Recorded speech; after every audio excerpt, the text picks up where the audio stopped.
بسم الله الرحمن الرحيم. اللهم علمني ما ينفعني وانفعني بما علمتني وزدني علما. ان شاء الله النهارده هنشرح شويه اكستنشن موجوده في الفيجوال ستوديو كود هتساعدنا كتير جدا في اثناء تعلمنا الكورس ال HTML. مبدئيا بس انا عايزك تعمل فولدر. هتيجي كده في اي مكان فاضي عندك، هتضغط كليك يمين وبعد كده عند كلمه نيو وبعد كده تيجي تضغط على كلمه فولدر. هتلاقي هنا اللي هو عمل لك فولدر وعمل لك سيلكت على النيم. هنا هو مستني منك انك تغير اسم الفولدر. في حالتك انت غير اسم الفولدر لاسم المشروع اللي انت شغال عليه. عود نفسك دايما كل ما تيجي تبدا اي مشروع جديد تعمل له فولدر خاص بيه وتكتب اسم الفولدر ده باسم المشروع اللي انت شغال عليه. انا هنا كنت عامل فولدرين فمش هحتاج الفولدر ده دلوقتي فولدر فاضي، وده فولدر فيه الحاجات بتاعتنا كلها اللي احنا هنشرحها ان شاء الله. الفولدر الفاضي ده دلوقتي انا عايز اعمل فيه فايل. الفايل ده انا هكتب فيه الاكواد بتاعتي، فاجي هنا داخل الفولدر بتاعي واضغط كليك يمين واجي عند برضو كلمة نيو وهنزل تحت عند تكست دوكيمنت هضغط عليها. هلاقي ان هو جاب لي هنا اسم الفايل والاكستنشن بتاعه. في حالة الاكستنشن عندك هنا مش باين، هتيجي عند كلمة فيو هتضغط عليها وتيجي عند فايل نيم اكستنشن هتعلم عليها صح. لو هي مش متعلم عليها صح هتلاقي ان الفايل نيم اكستنشن او اللي هو الاكستنشن بتاع الفايل بتاعك مش موجود، فانت هتيجي هنا وتعلم عليها صح فهتلاقي اللي هو ظهر معاك. بعد كده كليك يمين عليه وتيجي عند كلمة رينيم عشان تغير الاسم، وتقدر اللي انت من هنا تحدد الاسم والاكستنشن وتمسحهم هما الاثنين وتكتب هنا اسم الفايل اي اسم انت عايزه. مثلا في حالتي هكتب جاد دوت اتش تي ام ال. اي حاجه في الاخر فيها دوت اتش تي ام ال هو الفايل نيم اكستنشن بتاعك.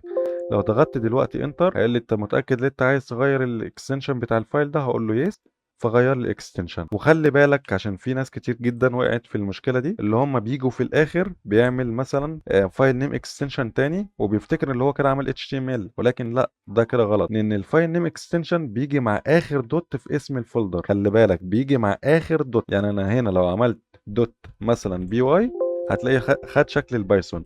لو عملت له مثلا في الاخر دوت مثلا جي اس هتلاقيه خد شكل الجافا سكريبت. لو عملت له في الاخر دوت سي اس اس هتلاقيه خد شكل السي اس اس وما خدش شكل خالص ال HTML. فخلي بالك وركز ان هو بياخد اخر دوت مع الاكستنشن بتاعه. دوت HTML هو الاكستنشن بتاع ال HTML. اي حاجه قبل اخر دوت هو بيعتبرها اسم الفايل. يعني هو شايف ان جات دوت HTML دوت بي واي دوت جي اس دوت سي اس اس ده بالنسبه له كلهم اسم الفايل، واخر دوت هي اللي بعدها على طول الاكستنشن او اللغه اللي انت بتتكلم بيها مع الكمبيوتر. عشان بس ما تقعش في مشكله وانك تدي اكستنشن او تدي اللي هو امتداد للملف غير الامتداد بتاعه وتلاقي ان انت حصل معاك مشكله. دلوقتي احنا عملنا هنا الفايل داخل الفولدر. طيب انا دلوقتي لو عايز اعمله مثلا، وده يفضل طبعا انك تعمله من الفيجوال ستوديو كود، اعمله ازاي؟ برضو في مشكله هنا ان في ناس بتفتح الفيجوال ستوديو كود من اي مكان فاضي، مش بتسلكت على الفولدر اللي هي عايزه تفتحه. يعني نفترض مثلا ان انا واقف في اي مكان في الكمبيوتر وما عملتش سلكت على الفولدر اللي انا عايز افتحه، وجيت هنا كده في اي مكان فاضي وضغطت كليك يمين هلاقي اوبن ويز كود. لو ضغطت عليها هلاقي اللي هو فتح لي الديسكتوب، ما فتحليش الفولدر اللي انا كنت عايز افتحه. طب ليه؟ طب ما هو ضاغط لي في مكان فاضي كليك يمين وقلت له اوبن ويز كود، فهو فتح لك الفيجوال ستوديو كود وجاب لك كل الابلكيشن دول معاه. طب انا مش عايز الكلام ده، انا عايز بس الفولدر ده عشان يبقى التركيز بتاعي كله على الفولدر ده مش على اي حاجه تانية. فانا هاجي هنا كليك يمين عليه، كليك يمين عليه عشان لو ضغطت كليك يمين بره مش هيعمل سيلكت عليه وهيجيب لك برده الديسكتوب. ركز في النقطه دي عشان ما تقعش في مشكله. كليك يمين على الفولدر اللي انت عايز تفتحه وبعد كده اوبن ويز كود. دلوقتي هو فتح معايا الفولدر اهو اللي اسمه تيست 1 واللي جواه الفايل بتاعي ده. فانا لو جيت دلوقتي عملت هنا اهو من اللي هو الورقه اللي فيها علامه الزائد دي اهي، هتلاقي هنا بالشكل ده كده بتبقى قصاد اسم الفايل هتلاقي هنا حاجه اسمها نيو فايل. لو ضغطت عليها واديته هنا اي اسم، نفترض مثلا هسميه جاد دوت اتش تي ام ال، هتلاقي اللي هو عمل لك هنا كمان فايل جديد. طب ده دلوقتي فايل جديد، الفايل ده اتضاف في الفولدر؟ اتضاف في الفولدر. لو رحت بصيت على الفولدر كده هتلاقي اللي فيه فايل جديد عندك هنا اسمه جاد دوت اتش تي ام ال. طب لو مسحت الفايلين دول، يعني مسحت ده وده الاثنين مع بعض، لو رحت بصيت في الفولدر عندك مش هتلاقي اي حاجه. فانت اللي انت بتعمله هنا هو اللي انت بتعمله هنا. لو انت عملت هنا اي تغيير هيظهر هنا، ولو انت عملت هنا اي تغيير هيظهر هنا. تمام. فنيجي نعمل هنا فايل تاني، والفايل ده هنكتب دلوقتي فيه كود HTML. تعال نصغر كده بس عشان نشوف الكود. ادي الكود بتاعنا. لو انا جيت هنا عملت اي تغيير، التغيير ده على طول بيتسيف اوتوماتيك. طب ازاي الكلام ده؟ لو انت جيت هنا عند كلمة فايل اللي فوق دي وضغطت عليها هتلاقي في حاجة هنا اسمها اوتو سيف متعلم عليها بعلامة الصح. لو انا شلت من عليها علامة الصح بالشكل ده كده ومبقاش متعلم عليها بعلامة الصح وجيت هنا عملت اي تغيير، هتلاقي ان الفولدر بتاعك هنا جت فيه علامة بيضاء بالشكل ده كده هنا، وهتلاقي ان في هنا رقم 1 واحد ظهر. لو انا دلوقتي جيت عملت سيف، جيت ضغطت على كلمه فايل تاني اهي وعملت سيف، النقطه البيضاء اللي كانت هنا اختفت والواحد اللي كان هنا اختفى. بمجرد ما اعمل اي تغيير حتى لو سبيس ظهروا تاني هما الاثنين. طب ليه المشكله دي بتظهر؟ عشان انت ما عملتش سيف للفايل. طيب ايه اللي هيفرق لو انا ما عملتش سيف للفايل؟ لو انا جيت دلوقتي فتحت الفايل بتاعي ده مانوال، احنا نفتحه بعد كده بشكل دايناميك عن طريق اللايف سيرفر، بس انا حاليا كده هفتحه مانوال. فتحته اهو والكود بتاعي ظهر. طب ده حاجه كويسه. طيب لو جيت دلوقتي مسحت دول وانا ما عملتش سيف، لو رحت بصيت دلوقتي كده الاقي ان مفيش حاجه اتمسحت، حتى لو عملت ريفرش اهو مفيش حاجه بتتمسح. طب ليه؟ عشان هو بالنسبه للفيجوال ستوديو كود هو لسه شايف الكلام اللي كان مكتوب هنا، هو بالنسبه له ما اتمسحش. ليه؟ عشان انت ما عملتش سيف. طب لو جيت عملت سيف دلوقتي اهو اتشالت الاثنين اهو، من هنا متشاله ومن هنا متشاله، وهنا لسه ما اتشالتش. طب ليه لسه ما اتشالتش؟ عشان انا فاتح الصفحه دي مانوال. عشان اشيلهم من هنا كمان لازم اجي هنا اعمل ريفرش، اتشال. تعالى نكتب كده اي كلام، انا ما عملتش سيف. لو رحت بصيت هعمل ريفرش مفيش حاجه ظهرت. فهاجي هنا عند كلمه فايل واقول له اوتو سيف. لما قلت له هنا اوتو سيف هلاقي ان هو هنا جاب لي الحاجه، ولكن لازم اعمل ريفرش هنا كمان عشان انا فاتح الصفحه مانوال. فلو جيت عملت ريفرش ظهرت الحاجه. طيب دي بالنسبه لي مشكله. ايه هي المشكله في كده؟ مش كل مره هاجي هنا اعمل سيف وكل مره هاجي هنا اعمل ريفرش عشان الحاجه تظهر. انا عايز اخلي الموضوع يبقى دايناميك، اخلي الموضوع يبقى سهل عليا مش صعب. فانا باجي هنا عند كلمه فايل واقول له اوتو سيف، علم عليها بعلامه الصح بالشكل ده كده. فاي تغيير انا اعمله هنا هو اوتوماتيك هيسيف، مش لازم اي تغيير اعمله هنا في الصفحه اجي هنا بقى اعمل له ريفرش عشان اشوفه. فدي كده بالنسبه لي مشكله. طب احلها ازاي؟ عن طريق اكستنشن. احنا بنيجي هنا في الفيجوال ستوديو كود بتاعنا وبعد كده باجي عند المربعات دي هتلاقي اسمها اكستنشن. لو جيت ضغطت عليها هلاقي اللي انا منزل هنا شويه اكستنشن هبدا اشرحهم دلوقتي واحد ورا التاني. بس اللي احنا بنتكلم عليه المشكله اللي ظهرت معانا حاليا هي اللي بيحلها اللايف سيرفر. اللايف سيرفر دلوقتي بيقدم لي خدمه، لو انا دلوقتي عملت اي حاجه في التكست اديتور او في الكود بتاعي على طول هتظهر في الصفحه تمام بالشكل اللي انتم شايفينه ده. اول حاجه دلوقتي هبدا ان انا انزل الاكستنشن. انا هنا عندي نزلته. بعد كده هتبدا تيجي هنا في الكود بتاعك، انا عايز افتح الصفحه دي كده باللايف سيرفر. عندك 4 طرق تفتح بيهم الصفحه دي باللايف سيرفر. اول طريقه اللي هي الجو لايف. لو جيت تحت هنا هتلاقي كلمه اسمها جو لايف، ودي بتظهر معاك اول ما بتثبت الاكستنشن بتاعت الجو لايف. لو ضغطت عليها هيفتح على طول معايا صفحه. الصفحه دي دايناميك، ومجرد ما اعمل هنا اي تغيير بالشكل ده كده هيظهر هنا. لو جيت شلتهم خالص على طول بيظهر هنا. لو تلاحظ الصفحة التانية المانوال بتاعتنا اللي هي دي ما حصلش فيها أي تغيير. طب ليه؟ لازم تعمل لها ريفرش. طب هنا هل لازم أعمل لها ريفرش؟ لا، هو أول ما بيشوف إن أنت عملت هنا أي تغيير في الصفحة على طول بيظهره لك هنا من غير ما تعمل ريفرش. طب إزاي أفرق بين دي ودي؟ دي بتبقى مفتوحة مانوال وهتلاقي اللينك بتاعها هنا اهو، بيبقى عبارة عن مسار الكمبيوتر بتاعك. يعني لو جينا فتحنا الفولدر بالشكل ده كده وجينا ضغطنا هنا على المكان ده هلاقي ان المسار ده هو نفس المسار ده، ولكن في زياده اسم الفايل. ولو جينا بصينا هنا الناحيه التانيه بتاعت اللايف سيرفر هلاقي اللي هو جايب لي هنا اي بي وجايب لي بورت، وادي البورت اهو. هتلاقي برضو هنا بورت 5500 جايبه لك هنا كمان، وبعد كده بيجيب لك اسم الفايل. طيب دي كده كانت اول طريقه عشان افتح بيها اللايف سيرفر. هل في طريقه تانية؟ انك تيجي هنا على المكان اللي انت عايز تفتح فيه اللايف سيرفر وتضغط كليك يمين وبعد كده تقول له اوبن ويز لايف سيرفر. هنا فتحنا صفحه تانية باللايف سيرفر. طيب في طريقه ثالثه انك تضغط برضو كليك يمين وهتلاقي هنا الاختصار بتاعها اللي هو الت زائد ال مع الت زائد او. يعني بتفضل ضاغط على زرار الالت وحرف ال مع حرف الاو هتلاقيها فتحت معاك.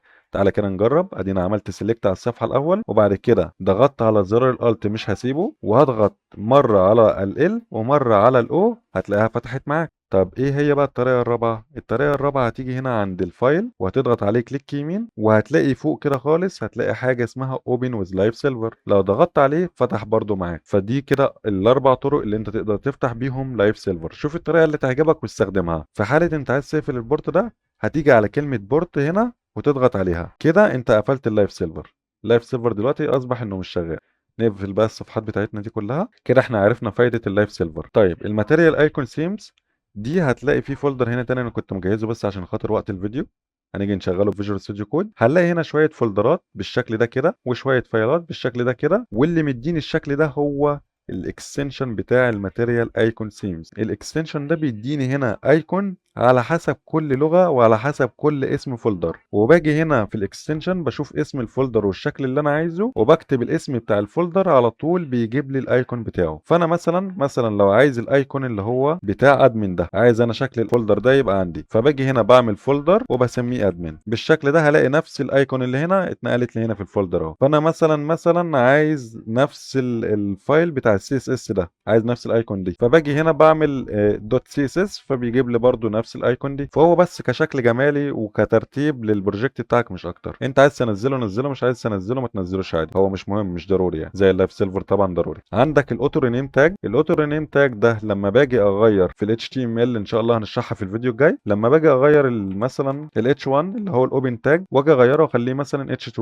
هتلاقي ان الكلوز تاج بتاعه اتغير. فلو خليت الكلوز تاج مثلا اتش 3 هلاقي ان الاوبن تاج بتاعي اتغير. طب في حاله ان الاكستنشن ده ما كانش موجود عندي، يعني احنا عملنا له هنا دلوقتي ديسيبل، ديسيبل دلوقتي اصبح مش شغال. لو رحت بصيت عليه دلوقتي وخليت مثلا الاتش 3 دي اتش 1، هتلاقي ان الاتش 3 ما اتغيرتش، اللي هي الكلوز ما اتغيرتش. طب ليه ما اتغيرتش؟ ان الاكستنشن اصبح مش شغال. طب لو خليتها دلوقتي اتش 1 وخليتها بعد كده اتش 2، هتلاقي اللي هي برده ما اتغيرتش. فانا هنا عشان اريح دماغي من القصه دي، عشان ما يحصلش طبعا معايا مشاكل، فباجي هنا بعمل انستول للاوتو رينيم تاج عشان تساعدني في النقطه دي. بمجرد ما اغير الاوبن تاج هتلاقي الكلوز تاج بيتغير معايا، بمجرد ما اغير الكلوز تاج هتلاقي الاوبن تاج بيتغير معايا. نرجع تاني للاكستنشن، نبدا نشرح الباس. الباس هنا شرحها سهل جدا. انا دلوقتي مثلا عندي هنا الفيديو ده، الفيديو ده دلوقتي اسمه كبير جدا. هل من المنطقي او الطبيعي اللي انا اكتب الاسم ده كله؟ لا. فانا مثلا عايز اضيف الفيديو ده عندي فايا كان الحاجه بقى، فباجي هنا مثلا بقول له دوت سلاش. بمجرد ما اقول له دوت سلاش، انا مكان الفايل بتاعي فين؟ مكانه هنا اهو،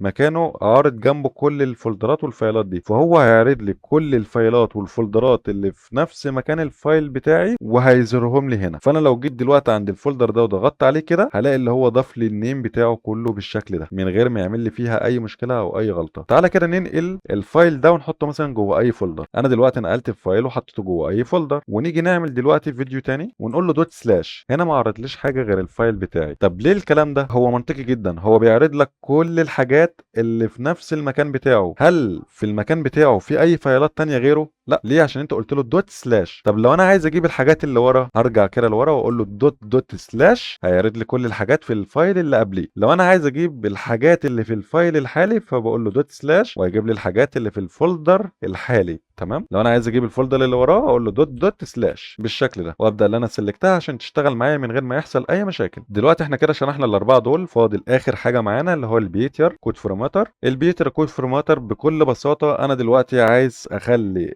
الرؤيه بتاعت الكود بتاعي ده تكون حاجه منظمه ويكون سهل عليا في القراءه. فبضغط كده كليك يمين واقول له فورمات دوكيمنت. بمجرد ما بضغط كليك يمين واقول له فورمات دوكيمنت، هو بيظبط لي الكود بتاعي على اساس انه يكون سهل للقراءه. تعالى كده نبوظ الكود شويه من ناحيه الشكل بتاعه، يعني نبوظ كده الدنيا دي. هل كده الكود سهل للقراءة؟ يعني نفترض كده ان انت عندك كود كبير جدا مكون مثلا من 3 4000 سطر، والسطور كلها متداخلة في بعض والسطور بتمد معاك بالشكل ده. هل هيبقى سهل عليك انك تقرأ الكود او انك تفهم الكود؟ انت هتاخد وقت جامد جدا اساسا على ما ترتب الكود وتفهمه عشان تشوف فين انت بتنزل الاكستنشن دي. الاكستنشن دي بتسهل عليك حاجات كتير جدا. بمجرد ما تيجي هنا كده تضغط كليك يمين وتقول له فورمات دوكيمنت، او الاختصار بتاعها شيفت مع حرف الالت مع حرف الاف، يعني اضغط على الت وشيفت واف مع بعض هلاقيه ظبطها لي. او ان انا اضغط كليك يمين واقول له فورمات دوكيمنت. انا هستخدم الطريقتين، ادي كده اول طريقه اهي، وادي الطريقه الثانيه، والاثنين اشتغلوا معايا من غير اي مشاكل. وهنا كمان لو في اي مشكله في الكود هو بيقول لك عليها. نفترض مثلا، تعالى دلوقتي نعمل مشكله ولا احنا نشيل مثلا الاكبر مني دي كده عملت مشكله. فانا لو عملت دلوقتي فورمات هلاقيه جاب لك هنا تحت عند البيتر، تلاقي كلمه تحت كده اسمها بيتر، هتلاقي جاب لك عليها كده علامه باللون الاحمر. لو ضغطت عليها وطلعت لفوق شويه فيقول لك ان هنا في مشكله. طب ايه المشكله اللي هنا؟ هيقول لك هنا ان المشكله موجوده في ال HTML وان الكاركتر ده فيه مشكله. فانت بتحاول تحلها وبتشوف هنا المشكله جايه من ايه، فبيقول لك هنا اهو تفاصيل المشكله كلها. تبدا انت بقى تراجع المشكله. طيب تعالى كده نحل المشكله دي، ان احنا نرجع لها تاني الاكبر من ونعمل فورمات. جاب لك هنا علامه صح ان مفيش اي مشاكل في الكود ده. طب تعالى كده نعمل هنا مشكله.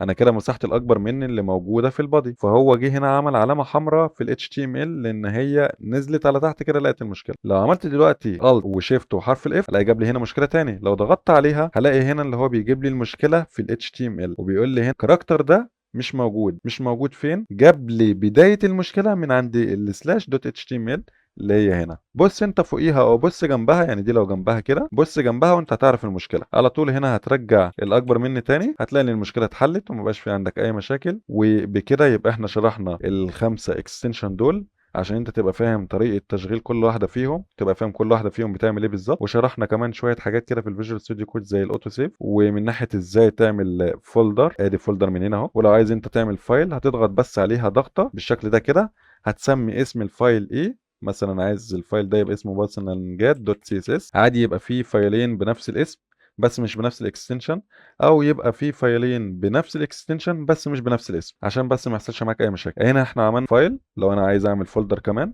فببدا اجي هنا على نيو فولدر، هنا برضو موجود اهي، وابدا اكتب اسم الفولدر بتاعي، فانا مثلا هسميه ادمن. وهنا لو انا عايز اعمل ريفرش ببدا اعمل ريفرش للملفات. وهنا لو انا عايز اقفل كل الفولدرات المفتوحه، نفترض ان انا عندي الفولدر ده مفتوح والفولدر ده مفتوح والفولدر ده مفتوح كده كلهم مفتوحين اهو، ونفتح ده كمان وعايز اقفلهم كلهم، فباجي هنا واضغط عليها الاقي قفل لي كل الفولدرات. كده يبقى احنا شرحنا جزء من الفيجوال ستوديو كود، جزء بسيط جدا، وشرحنا شوية اكستنشن هتفيدنا ان شاء الله جامد جدا في الفيديوهات الجاية، عشان تكون انت متابع معايا اول باول وما تكونش بتواجه اي مشكلة في الشرح. هسيب لكم اللينكات دي كلها في الديسكريبشن، لو في عندك اي مشكلة او استفسار او اقتراح او عايز تقول اي حاجة او تنوه على اي حاجة، اكتبها لي في الكومنتات تحت وانا هرد عليك على طول. وما تنساش تعمل طبعا اشتراك للقناة وتفعل زر الجرس عشان تجيلك التنبيهات اول باول، اول ما انزل فيديو يجيلك تنبيه على طول بيه. ولو الفيديو عجبك ما تنساش تعمل لي لايك. والسلام عليكم ورحمة الله وبركاته.